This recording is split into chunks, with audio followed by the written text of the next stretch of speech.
Decoding संत या सिरीजमध्ये आज आपण बघणार आहोत संत ज्ञानेश्वर महाराजांविषयी.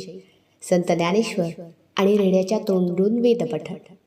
संत ज्ञानेश्वर महाराजांनी आपल्या समाजात समतेचा आणि आध्यात्मिक ज्ञानाचा संदेश दिला, परंतु त्यांच्या काळात जातीभेद आणि अज्ञानामुळे अंधश्रद्धा पसरलेली होती.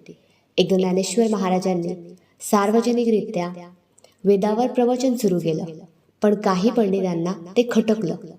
त्यांनी म्हणावं, तुमचं कुळ शुद्ध नाही, तुम्ही वेद बोलण्यास पात्र नाही.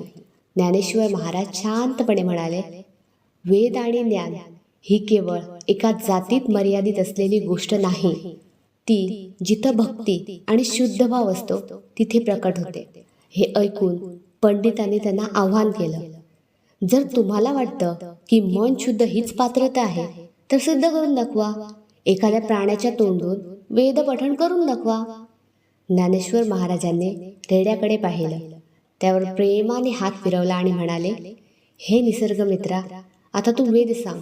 सर्वांच्या डोळ्या देखत तो रेडा वेद पठण करू लागला. त्या रेड्याच्या तोंडून संस्कृत वेदांचे मंत्र घुमू लागले. सभोवतालची सर्व मंडळी अचंबित झाली. ते फक्त मंत्र ऐकत नव्हते, ते अध्यात्माचा जिवंत अनुभव घेत होते. ज्ञानेश्वर महाराजांनी दाखवून दिलं की प्रेम आणि भक्ती हेच खरे धर्माचे स्वरूप आहे. वेद हे केवळ जन्माने नाही तर पात्रतेने व भावनेने समजण्यासारखे आहेत. अज्ञान, अहंकार आणि जातीभेदाच्या विरोधात ही एक जागृत क्रांती होती. ही गोष्ट आपल्याला असा संदेश देते की भक्तिभाव असेल तर निर्जीवातही देव प्रकटतो आणि प्रामाणिक साधनेने जड प्राणीही वेद बोलतो.